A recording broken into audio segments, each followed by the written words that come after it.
Hi everyone, this is Paul here. Little update since the last time I did a video.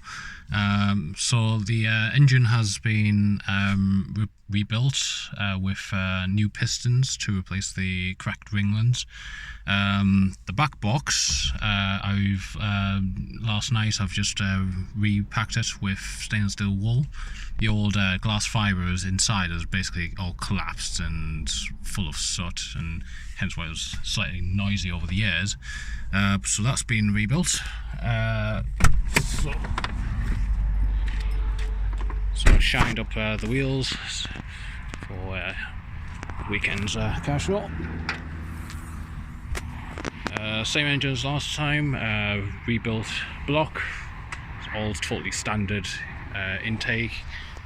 Exhaust is standard exhaust manifold, catalytic converter, downpipe. The rest of the pipe is 2.5 inch stainless steel. So that's the back box I've rebuilt last night. So now, compared to last video where I had the turbo setup, this will be how it will sound in NA form.